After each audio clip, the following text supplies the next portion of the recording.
उनका ये होता है कि उन्होंने लोगों को मैनेज करना होता है, पॉलिसी प्रोसीजर चाहे बाढ़ में। वो ये भी देखे कि उसके नीचे लोग और इंसान काम कर रहे हैं, उनकी एक इंसानी हैसियत भी है। आप इंसान को पॉलिसीज़ एंड प्रोसीजर्स की जंजीरों में नहीं जकड़ सकते, क्योंकि अक्सर बच्चियां जो काम छोड़ती हैं ना, वालिदैन की परेशानी होती है कि हमारी बेटी कहाँ काम करती है।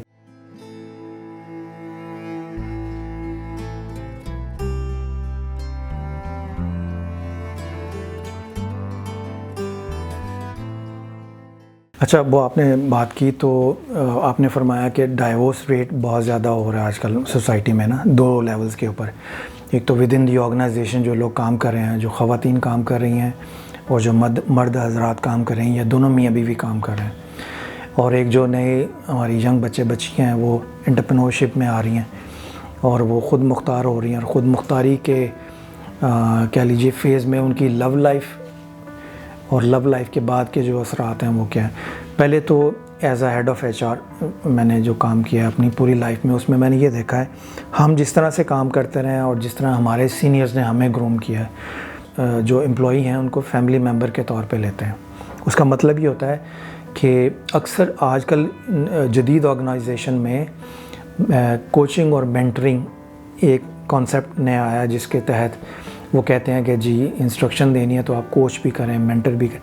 हमारे बुज़ुर्ग और हमारे माशरती रवायात में ये सदियों से चलता आ रहा है। मोहल्ले का कोई बुज़ुर्ग है, ठीक है, या ख़ानदान में कोई बुज़ुर्ग है, या ऑर्गेनाइजेशन में कोई बुज़ुर्ग है, तो अब इसको जब ऑर्गेनाइजेशन के पर्सपेक्टिव में देखेंगे तो as a head of HR मैं समझता हूँ हर HR मैनेजर को पॉलिसीज़ एंड प्रोसीजर के ऊपर उसका कस्टोडियन होने के साथ साथ वो ये भी देखे कि उसके नीचे लोग और इंसान काम कर रहे हैं, उनकी एक इंसानी हैसियत भी है। आप इंसान को पॉलिसीज़ एंड प्रोसीजर्स की जंजीरों में नहीं जकड़ सकते। पॉलिसीज़ एंड प्रोसीजर्स ऑपरेशंस को प्रोटेक्ट करने के लिए होते हैं, किसी इंसान को कैद करने के लिए नहीं। That's the main difference. अक्सर HR मैनेजर का जो ग्रूमिंग है, एक ख़ास इदारे से भी आके लोग लग जाते हैं, उनका ये होता है कि उन्होंने लोगों को मैनेज करना होता है, पॉलिसी प्रोसीजर चाहे बाढ़ में, ठीक है ना, तो उससे क्लैश डेवलप होता है। हमारा ये जो होता है ना इस्लाह अहवाल का जो कॉन्सेप्ट है, हमने उसको HR में यूँ किया कि HR बेसिकली एक सर्विस ओरिएंटेड पोजीशन है। आप एक तरफ ऑपरेशन को मॉनिटर कर रहे हैं through policies and procedure. Policies and procedures जो हैं वो SOP को प्रोटेक्ट करने के लिए होते हैं, ताकि आपके ऑपरेशन स्मूथ चलते रहें। जिस ऑपरेशन की पोजीशन पे कोई बंदा बैठा हुआ है, पॉलिसीज़ एंड प्रोसीजर्स उसको ना सिर्फ गाइड करते हैं बल्कि प्रोटेक्ट करते हैं, रिवॉर्ड के लिए, पनिशमेंट के लिए नहीं। पनिशमेंट के लिए जो एरिया होता है पॉलिसी एंड प्रोसीजर्स का, वो ये होता है कि जिन लोगों की तबीयत में फतूर होता है, पॉलिसीज़ एंड प्रोसीजर्स उस फतूर को आइडेंटिफाई करते हैं और उसको रिमूव करते हैं वहाँ से। रिमूवल भी बेटरमेंट के लिए होता है कि जो बाकी लोग इखलास से काम कर रहे हैं वो इखलास से काम करते रहें, और जो फतूर वाली जगह है उसको रिमूव करके वहाँ इखलास वाला बंदा ले आएँ, ताकि जो बॉडी की ऑर्गन है ऑपरेशनल डिस्टर्बेंस ना हो, ताकि एंड प्रोडक्ट पे जो आपका प्रोडक्ट है, ख्वाह वो सर्विस है या कोई प्रोडक्ट है, उससे कस्टमर मुस्तफ़ीज़ हो। तो पॉलिसी प्रोसीजर्स ये होते हैं। अब दरमियान में चूँकि आपने मुख्तलिफ़ पोजीशन पे इंसान बिठाए हुए हैं और इंसान का ताल्लुक़ ज़िंदगी से है, ऑर्गेनाइजेशन से नहीं। ऑर्गेनाइजेशन उसकी ज़िंदगी में छोटा सा रोल प्ले करती है, जिससे उसकी ज़िंदगी को आगे कंटिन्यू करने में आसानी होती है। बच्चों की फ़ीसें हैं, घर के अखराजात हैं, शादी भी लोग तब करते हैं कि आप किसी जगह काम करते हैं तो क्या आप कमाते हैं, आप रखेंगे या नहीं रखेंगे, ठीक है ना। तो हम क्या करते थे कि हम लोगों की जब मॉनिटरिंग करते थे, monitoring in a sense of जासूसी के अंदाज़ में नहीं, बल्कि monitoring, silent monitoring in a sense ये देखते थे कि किसको हमारी किस जगह पे ज़रूरत है। अगर वो शर्माता था तो हम उसको अप्रोच करके पूछ लेते थे। इसलिए हमारे HR टीम के अंदर 1-2 लेडीज़ हम ज़रूर रखते थे, ताकि लेडीज़ के जो मामलात हैं वो लेडीज़ हैंडल करें, वो शर्माएं ना मर्दों से बात करते हुए, और जो मर्दों के मामलात थे वो हम मर्दों को हैंडल कर लेते थे। तो बहुत जगहों पे हमने लोगों के साथ बैठ के ये देखा कि इस आदमी के घर में ये प्रॉब्लम है, बीमारी की शक्ल में, अज़दवाजी ज़िंदगी में कोई डाइवोर्स का मसला पड़ा हुआ है, किसी को कुछ पड़ा हुआ है, तो हम क्या करते थे, हम उसकी ज़ाती ज़िंदगी में घुसे बगैर, इंटरफेयर किए बगैर, हम ये देखते थे कि इसको ऑफिस लाइफ में कहाँ कहाँ हम आराम दे सकते हैं, ज़हनी सुकून दे सकते हैं, जिससे वो एनर्जी बचा के अपने घर के मामलात को सॉल्व कर लें। और हम उसके घर के मामलात को सॉल्व करने में बाहर बैठे हुए ऑर्गेनाइजेशन में हम उसको कहाँ कहाँ मॉरल, इकोनॉमिकल या सोशल सपोर्ट दे सकते हैं। तो इस तरह से हम अपना एचआर चलाते रहे। उसकी वजह ये हुई है, उसका बेनिफिट ये हुआ है कि जब हमने एक जगह से नौकरी छोड़ी है, दूसरी जगह पे गए हैं, तो एंटायर मैनेजमेंट को हमारे कैरेक्टर का पता था, एम्प्लॉइज़ को हमारा पता था। हमने उनके साथ, अब मैं एचआर के हेड के तौर पे बात कर रहा हूँ, कि जब आप ये अप्रोच अडॉप्ट करते हैं तो आप नेक नामी नहीं कमाते, आप अपने हल्का बाब में वुसअत देते हैं। यानी मैं बगैर मिसाल दिए हुए सिर्फ इशारतन कहूँगा कि एक ऑर्गेनाइजेशन में मेरा ये रोल था as a head of HR, ठीक है। वहाँ से एक एम्प्लॉय छोड़ के दूसरे ऑर्गेनाइजेशन में चला गया जो बड़ी थी एग्जिस्टिंग ऑर्गेनाइजेशन से, उनको एचआर के हेड की ज़रूरत पड़ी। तो जो एम्प्लॉई जिसके साथ हमने उसने सलूक रखा था, उसने अपनी मैनेजमेंट से बात की, उसके ज़रिए उन्होंने मुझे अप्रोच किया और मुझे डबल पैकेज पे फिर उस ऑर्गेनाइजेशन में जॉब मिल गई। तो जब आप नीचे भला करते हैं ना, तो यू नेवर नो कि अल्लाह पाक किसके वसीले से आपका अगला दरवाज़ा कहाँ पे खोलता है। तो ये एक यूनिवर्सल है, एक फिनोमेना इस्लाम में भी, कि हज़ूर सल्लल्लाहु अलैहि वसल्लम की हदीस मुबारक है कि रोज़े क़यामत अल्लाह पूछेगा कि मैं बीमार था, तुम मेरी ये इयादत को नहीं आया, मैं प्यासा था, तुमने मुझे पानी नहीं पिलाया, मैं भूखा था, तुमने मुझे खाना नहीं खिलाया। ये मुख्तसर करके बता रहा हूँ।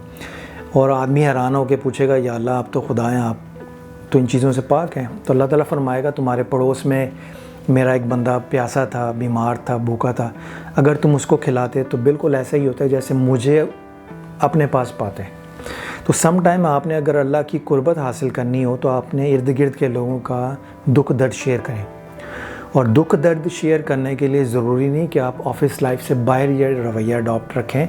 आप उस पोजीशन पे बैठ के जब लोगों के दुख दर्द शेयर करना शुरू करेंगे तो वो पोजीशन 9 to 5 की सैलरी तो मिलती है, मगर वो 9 to 5 आपकी इबादत में भी कंसिडर हो सकता है। इसी तरह जो बच्चियाँ आती थी हमारे पास जॉब के लिए, तो मैं पूछता था, बेटे आप किसके साथ आए हो, तो या छोटी बहन कह देते थे। तो मैंने पूछा, आप किसके साथ आया? जी मामा के साथ आए हैं या बाबा के साथ आए हैं। अब मुझे पता होता था being a head of HR कि एक बच्ची कॉलेज से पढ़ के आई है, उसने फ़र्स्ट टाइम जॉब अप्लाई करनी है, तो माँ बाप क्या सोच रहे होंगे, उनका फ़िक्र का लेवल क्या होगा। तो मैं कहता था, बेटे वो अपनी वालदा को ले आओ, अपने बाबा हैं तो आप उनको ले आओ। तो उनके वालदा के साथ बिठा के दफ्तर में जब इंटरव्यू ले रहे हैं तो उनसे हाल चाल पूछना, चाय वगैरह, पानी पिलाना, हस्बे जो भी सिचुएशन डिमांड करे। तो मैं कहता, माशाल्लाह माँ जी, आपकी माँ के या बाप के सामने बैठ के मैं इंटरव्यू करता था बेटी का। माँ देख ले कि किन लोगों के साथ बेटी ने काम करना है। फिर मैं माँ जी से बातचीत करता था रोज़ से। मैंने कहा, माँ जी माशाल्लाह बड़ी समझदार है आपकी बेटी, ये हमारा पैसे इतने हैं। फिर माँ वो सवाल करती थी जो हमें पता था कि उसने करने हैं, कि अगर बेटी से लेट नाइट काम तो नहीं होगा। मैंने कहा, माँ जी अगर 6 बजे के बाद जो 9 to 5 है, या 5 के बाद अगर किसी वक्त ओवर टाइम की ज़रूरत पड़ती है बेस्ड ऑन द सिचुएशन, तो फिर हम गाड़ी देंगे दफ्तर की, वो घर के दरवाजे तक छोड़ के आएगा, ठीक है। तो मैंने कहा, माँ जी ये मैं हूँगा, ठीक है।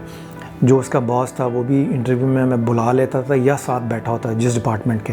तो मैंने कहा, माँ जी ये आपका इसका बेटी का बॉस होगा, मैं भी इधर हूँगा, मेरा नंबर आप लिख लें, कभी फ़िक्र हो बेटी का, यानी काम पे हो ना फ़ोन उठाए, आप मुझे फ़ोन कर ले, मेरा स्टाफ है। जो फीमेल स्टाफ होता था मेरे ऑफिस का, मैं उसको कनेक्ट कर देता था उनकी वालदा से। अगर मेल है तो उसको अपने मेल स्टाफ से कनेक्ट कर, अपना नंबर भी मैंने दे दिया। मैंने कहा, माँ जी आप बिल्कुल बेफिक्र हैं, ये हम अपना ही घर है हमारा, आपको जब भी फ़िक्र हो तो आप मुझे भी रब्ता कर सकती हैं, इनके बॉस से भी रब्ता कर सकती हैं। बेटी आपकी इधर आएगी, इस जगह काम करेगी, ताकि माँ को ये पता हो कि बेटी काम कहाँ करती है, किन लोगों के साथ करती है। अगर मैं कोई कैंडिडेट सेलेक्ट कर लेता था ना फ़ीमेल, तो मुझे अगर उसको लॉन्ग टर्म के लिए रखना है तो मुझे ये देखना होगा कि मैं उनके वालिदैन, क्योंकि अक्सर बच्चियां जो काम छोड़ती हैं ना, वालिदैन की परेशानी होती है कि हमारी बेटी कहाँ काम करती है। माँ है ना, या बाप है, या पेरेंट्स हैं। उसका नतीजा क्या हुआ, as a head of HR बहुत सारे एम्प्लॉइज़ के पेरेंट्स मुझे जानते हैं। कभी मार्केट में जाना हो तो अचानक पता लगा जिस दुकान में हम शॉपिंग करें उसका जो मालिक है वो हमारे एम्प्लॉई का फादर है। आपका सोशल नेटवर्क है ना, नेक नाम इसी तरह बढ़ती है ना। हम बग़ैर किसी उसके तवक्को के, हमारा ये इंश्योर होता था कि हमारे यहाँ जो ख़ातून काम करती है वो सेफ्टी एंड सिक्योरिटी के साथ हो और कोई हरासमेंट ना हो किसी किस्म की, और वालिदैन परेशान ना हो।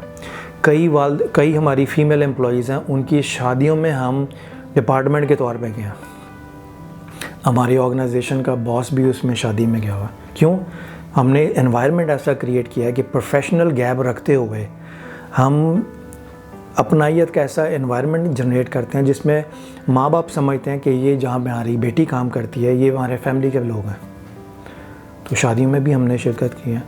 तो कई ऐसा हुआ है कि हमने मेल एम्प्लॉई और फीमेल एम्प्लॉई उनकी आपस में जब उन्होंने यानी फैसला किया कि हम शादी करेंगे, तो हमने कहा ठीक है आपका अपना फ़ैसला। उनकी शादी में भी हम शरीक हुए हैं, ठीक है ना।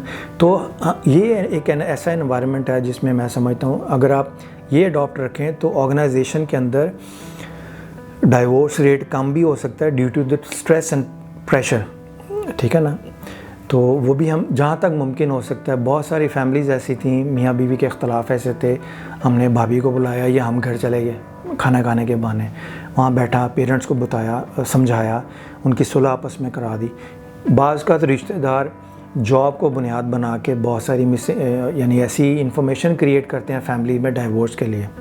अगर बेगम पर हमारे पास काम कर रही है, मियाँ किसी और जगह काम कर रहा है, तो मिसअंडरस्टैंडिंग कोई क्रिएट हो गई है, तो उस सूरत में भी हम मियाँ बीवी के दरमियान एक जो पैचअप होता है, हमारा ये होता है कोशिश कि अगर किसी के घर में खुदा न खास अल्लाह की तरफ से नहीं है तो हमारी वजह से डाइवोर्स ना हो, ना जॉब की वजह से डाइवोर्स हो, ना जॉब में किसी बंदे की वजह से डाइवोर्स हो। उनके अपने ख़ानदानी मामलात हैं जो नहीं हल हो सकते, तो उसमें हम कुछ नहीं कर सकते।